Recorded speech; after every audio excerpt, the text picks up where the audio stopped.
Hello guys, स्वागत है आपका अपने क्लास प्रीता पहचान क्लासेस में। मैं प्रीता कुमारी झा आज आपके क्लास में लेकर आई हूँ साहित्य सागर क्लास 9+10 ICSE बोर्ड। आज गद्य खंड में मैं लेकर आई हूँ पाठ 1 बात अठन्नी की, जो कि सुदर्शन जी की एक प्रमुख कहानी है। इस कहानी के माध्यम से उन्होंने बहुत ही गंभीर बात का वर्णन किया है। हमारे समाज में जो आर्थिक विषमता है, जो भ्रष्टाचार है और अमीरी गरीबी का जो स्वरूप है, उसके प्रति जो अलग अलग व्यवहार है, उसके बारे में उन्होंने यहाँ वर्णित किया है। बहुत ही सुंदर कहानी, बहुत ही सरल और सहज भाषा में, एक सुंदर स्वरूप में। तो आज के इस क्लास में हम जानेंगे लेखक परिचय यानी सुदर्शन जी का पूरा परिचय, पाठ परिचय, उसके बाद प्रश्न प्रारूप, आपको प्रश्न किस तरह से पूछे जाएंगे उसके बारे में भी हम जानेंगे। ठीक है। और क्या कहते हैं, आपके किसी भी गद्य या पद्य किसी में भी प्रश्न अभ्यास आपको नहीं दिया हुआ है, तो आपको जो इसकी तैयारी करनी है, कैसे करनी है, वो मैं आपको बताऊंगी। ठीक है। और अगर आपने फर्स्ट टर्म एग्जाम दिया होगा तो आपने देखा होगा कि उसका प्रश्न का जो प्रारूप होता है वह किस तरह से होता है। ठीक है। उसी में थोड़ा सा हिंट मैं और अच्छे से कर दूंगी ताकि आपको आंसर बनाने में, उत्तर देने में कोई दिक्कत नहीं आए। तो चलिए स्टार्ट करते हैं लेखक परिचय से। सुदर्शन प्रेमचंद युगीन परंपरा के कहानीकार हैं। प्रेमचंद युग क्या है? हमारा हिंदी साहित्य का काल जो प्रमुख 4 कालों में बटा है, तो यह परंपरा या धारा आधुनिक काल की एक प्रमुख धारा है। नहीं, आधुनिक काल की हमारी जो प्रमुख धारा थी प्रगतिवाद। पहले क्या था? भारतेंदु हरिश्चंद्र युग यानी नवजागरण काल, नवजागरण सुधार काल स्टेप बाय स्टेप, उसके बाद छायावादी काल, उसके बाद छायावदोत्तर काल। ठीक है। तो उसमें प्रेमचंद जैसे लेखक हुए, रामचंद्र शुक्ल जैसे लेखक हुए, जिसमें उनकी प्रधानता को बताते हुए हिंदी साहित्य में एक अलग नामकरण हुआ प्रेमचंद युगीन और रामचंद्र शुक्ल, जो हमारा काल 1914 से 18 और 1920 के बीच में बताया जाता है। ठीक है। 18 से 20 के काल को 1918 और से 20 के काल को हम प्रेमचंद युगीन काल, छायावादी काल या रामचंद्र शुक्ल काल के नाम से जानते हैं। ठीक है। इनका वास्तविक नाम पंडित बद्रीनाथ भट्ट था। ये हिंदी और उर्दू के प्रसिद्ध साहित्यकार थे। यानी ये प्रेमचंद्र की तरह ही उपेंद्र नाथ अस्क, जो एक प्रमुख रचनाकार हैं हिंदी साहित्य के और उर्दू साहित्य के भी उन दोनों के अनुसार ही ये हिंदी और उर्दू दोनों में लेखनी करते थे। इनका जन्म 1896 ईस्वी सियालकोट में हुआ, जो अभी वर्तमान में पाकिस्तान में है, और इनकी मृत्यु 16 दिसंबर 1967 ईस्वी को हुई। इनके पिता का नाम श्री अविनाशी लाल भाटिया था, माता श्रीमती सीता देवी। इनका जो दृष्टिकोण था लेखनी में सुधारवादी एवं आदर्शवादी था। ये आधुनिक काल के कवि थे और उस समय की धारा के कवि थे जब यथार्थ से हमारा परिचय होने लगा था। प्रेमचंद युग जो है यथार्थवादी के युग में ज्यादा चर्चित है। नहीं, यानी यथार्थ के बारे में, हमारे समाज में क्या हो रहा है उसका सही चित्रण क्या है, यथार्थ मतलब सही रूप का जो चित्रण क्या है उसका वर्णन। और सुधारवादी भी था। हमारे समाज में जिन तथ्यों के लिए जो सुधार की आवश्यकता थी, तो इनके भी जो स्वर थे उस रूप में सुधारवादी के रूप में थे। इनकी भाषा बहुत ही सरल, स्वाभाविक और प्रभावोत्पादक थी और मुहावरेदार थे। ये अपने लेखनी को, कहानी को या किसी भी रचना को सुंदर बनाने के लिए सरल भाषा का प्रयोग करते थे, जो पढ़ने में बिल्कुल स्वाभाविक लगता था, बहुत ही अफेक्टेड यानी प्रभावशाली हुआ करता था। और आप जानते हैं कि मुहावरेदार बातों का बहुत ही सुंदर आकर्षण और सीधा प्रभाव पड़ता है पढ़ने वाले पाठक के मन में। नहीं तो वे हमेशा इसका प्रयोग करते थे और एक अमिट छाप छोड़ते थे। इनकी प्रमुख रचनाएं हार की जीत, पहली कहानी जो 1920 ईस्वी में सरस्वती पत्रिका में प्रकाशित हुई, उस समय की ये सबसे चर्चित पत्रिका थी।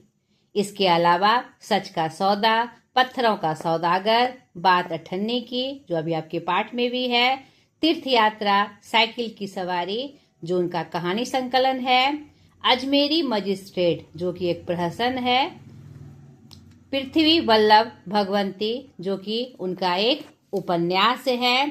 साथ ही साथ इन्होंने फिल्मों के लिए पटकथाएं और गीत भी लिखे। धूप छांव फिल्म का गीत बाबा मन की आंखें खोल और तेरी गठरी में लागा चोर मुसाफिर जाग जरा बहुत प्रसिद्ध हुई थी। सिकंदर जो कि 1941 में बनी थी, इस फिल्म के लिए इन्होंने पटकथा लेखन का भी काम किया था। ठीक है। अन्य में उन्होंने संकीर्तन, मानसमणि और श्री कृष्ण संदेश जैसी धार्मिक पत्रिकाओं का संपादन किया। ठीक है, तो ये इनका संपूर्ण परिचय हमने आपको दिया। अब चलिए पाठ परिचय में हम जाने इस कहानी के माध्यम से, यानी बात अठन्नी के माध्यम से जो लेखक सुदर्शन जी हैं हमें कौन सी बातें बताना चाह रहे हैं, कौन सा संदेश वह देना चाह रहे हैं। तो पाठ परिचय में सबसे पहले हम जान ले प्रमुख पात्र। ठीक है, तो पहले कहानी को हम देख ले जो आपके पाठ्य पुस्तक में यहाँ पर दिया हुआ है। ये आपकी पाठ्य पुस्तक ICSE साहित्य सागर, इसमें गद्य खंड में आपकी जो संक्षिप्त कहानियां हैं, 10 कहानियां का संकलन आपके पाठ्य पुस्तक में किया गया है। उसी में बात अठन्नी की जो कहानी है यह सर्वप्रथम कहानी है।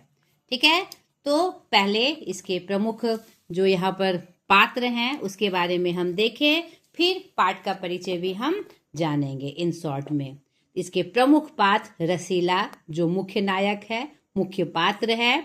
जगत सिंह इंजीनियर जिनके यहाँ रसीला काम करते थे, यानी रसीला का मालिक। शेख सलीमुद्दीन जो मजिस्ट्रेट होते हैं उस शहर के जहाँ ये रहता है। और रमजान जगत सिंह के पड़ोस में चौकीदार जो शेख सलीमुद्दीन जी का चौकीदार था, चौकीदारी करता था। ठीक है, ये प्रमुख पात्र हैं। इस कहानी का मुख्य संदेश है समाज में व्याप्त अन्याय, भ्रष्टाचार और आर्थिक विषमता पर यह कहानी आधारित है। कहानी इस बात को दर्शाती है कि कैसे न्याय व्यवस्था अमीरों का पक्ष लेती है और गरीबों के साथ भेदभाव करती है। अगर कोई व्यवस्था है तो दोनों के लिए क्यों नहीं है, एक के साथ अलग व्यवहार और दूसरे के साथ अलग व्यवहार, यह समाज का कैसा स्वरूप है, इसी की तरफ यह कटाक्ष करते हुए नजर आते हैं। एक तरह से व्यंग रूप में इस गंभीर मुद्दे को इन्होंने बहुत ही सरलता और सहजता से वर्णित किया है। ठीक है, कहानी में समाज में व्याप्त मानवीय संवेदनाओं का अभाव दिखाया गया है। कहानी में रसीला जैसे गरीब और मूक पात्रों के प्रति संवेदनहीनता को दिखाया गया है। एक गरीब व्यक्ति कैसे अपने अभाव से ग्रस्त है, परिवार के पालन पोषण के लिए, एक छोटी छोटी चीजों के लिए वह कैसा अभावग्रस्त होता है, और वह समाज में जो व्यवहार है उसके प्रति अगर थोड़ा सा वह उसको उपयोग करना चाहे तो वह गुनाहगार हो जाता है, उसे सजा ही नहीं मिलती, उसे हर तरह से उसके साथ दुर्व्यवहार भी किया जाता है। नहीं, जहाँ एक अठन्नी के कारण, वो भी किसके कारण, एक अठन्नी के कारण उसके साथ अमानवीय व्यवहार तक किया जाता है। यह इस कहानी का मुख्य संदेश है। तो सर्वप्रथम मैं आपको सलाह दूंगी कि इस कहानी को आप अच्छे से पढ़ लीजिएगा। ठीक है, शॉर्ट में, संक्षेप में मैं इसकी कहानी की रूपरेखा आपको बताती हूँ, लेकिन पंक्तिबद्ध आपको इस कहानी को पढ़ लेना है ताकि इससे जो प्रश्न आए तो उसके विषय वस्तु की पूरी जानकारी आपको हो जाए। तो जैसा कि मैंने आपको परिचय में ही बताया, पात्र परिचय में ही बताया कि रसीला जो इस कहानी का प्रमुख पात्र है, एक इंजीनियर जिनका नाम जगत सिंह है, वहाँ नौकर का काम करता है। नहीं, कहानी आगे बढ़ती है।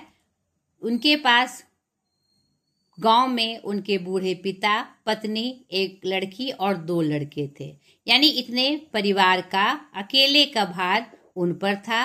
वह सारी तनख्वाह उनको भेज दिया करते थे, पर घर वालों का गुजारा ना चल पाता।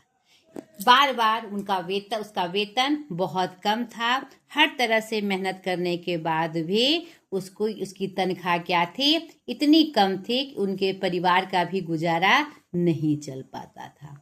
यह जो अव्यवस्था थी समाज में, इसके बारे में उन्होंने सूक्ष्म वर्णन किया है।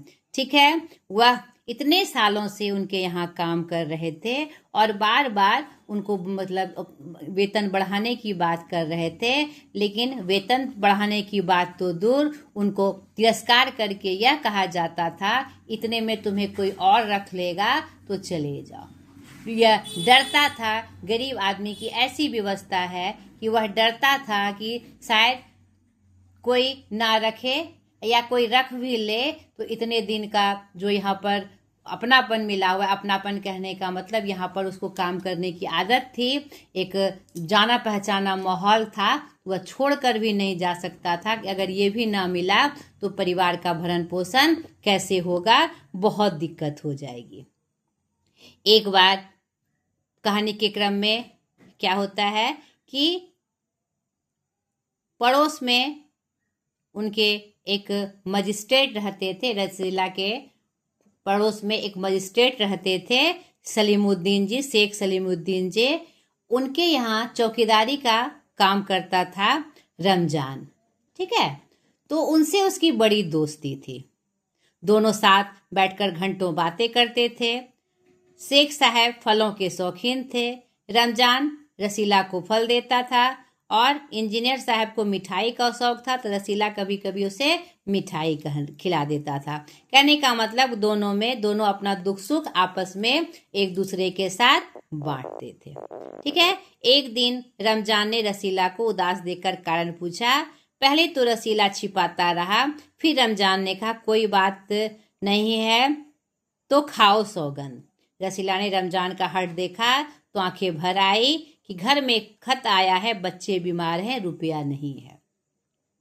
तो वह व्यक्ति रमजान, जो कि खुद एक गरीब तबके का आदमी था, वह उसकी मजबूरी बेबसी समझता था। उसके मालिक ने ना उसका वेतन बढ़ाया और ना ही अलग से पैसे दिए, और यह बेबस इंसान रसीला उसे कह भी नहीं पाया, सिवाय दुखी होने के उसके पास और कोई रास्ता नहीं था।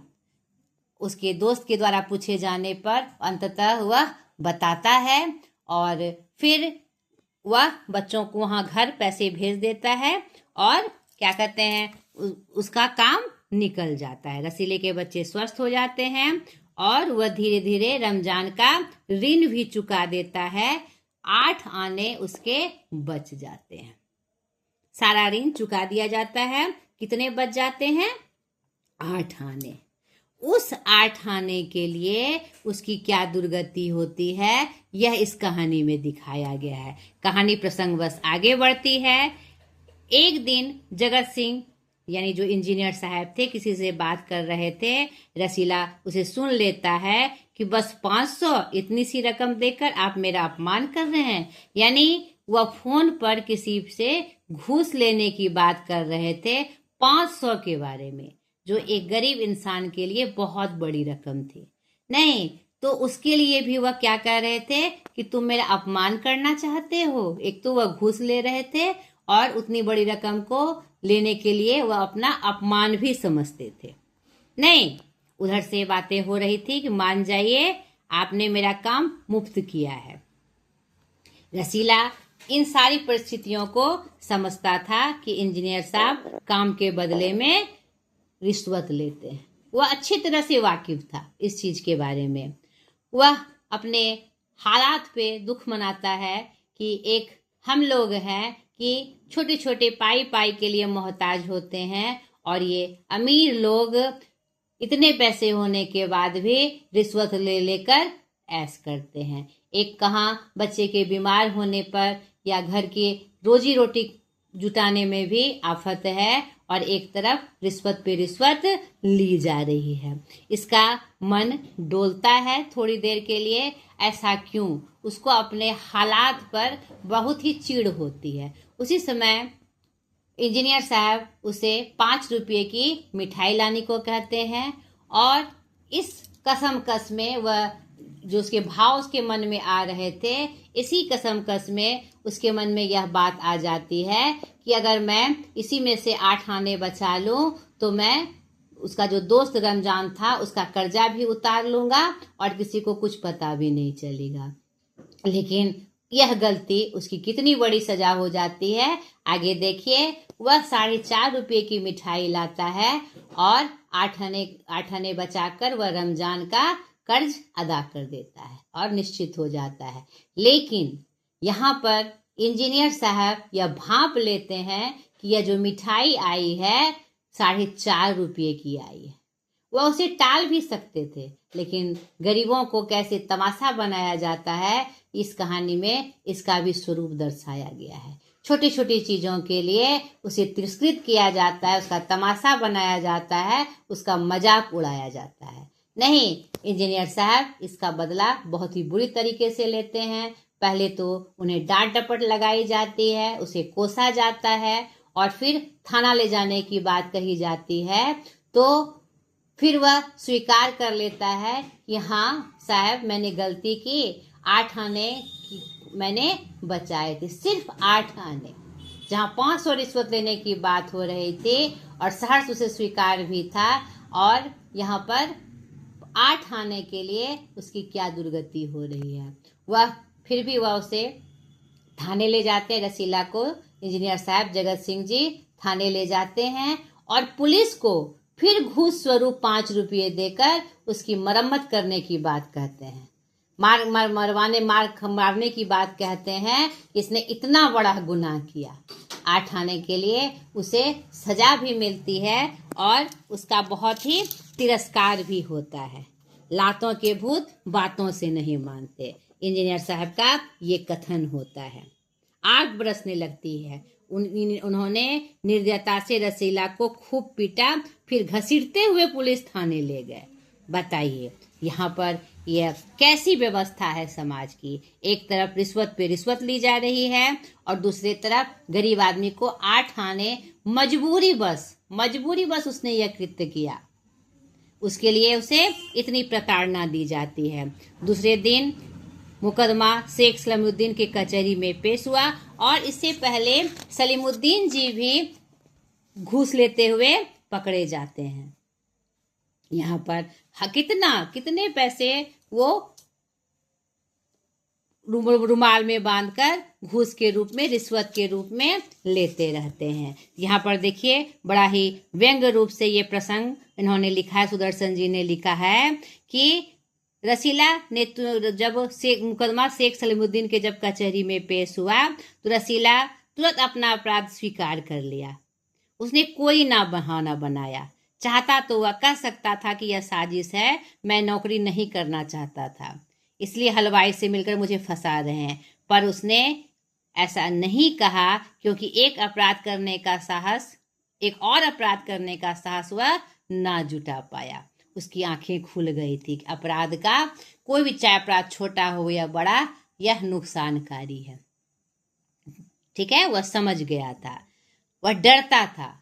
एक सरल और सहज इंसान था, इसलिए वह डरता था। हाथ जोड़कर बोला, हुजूर मेरा पहला अपराध है, इस बार माफ कर दीजिए, फिर गलती ना होगी। उसकी व्यवस्था को देखिए। सेठ साहब न्याय प्रिय आदमी थे। यहाँ पर व्यंग स्वरूप ये बातें कही गई है। उन्होंने रसीला को 6 महीने की सजा सुना दी और रुमाल से मुंह पोंछा। या वही रुमाल इसमें एक दिन पहले किसी ने 1000 रुपये बांध कर दिए थे। बताइए, वह जो बैठा था जज, वह खुद रिश्वत लेता था 1000, 500, जाने कितने हजार, और उसी रुमाल से मुंह पोंछकर वह उस 8 आने के लिए उसे 6 महीने की सजा सुनाते हैं। उसके इतने गिड़गिड़ाने पर, इतना आरजू मिन्नत करने पर भी।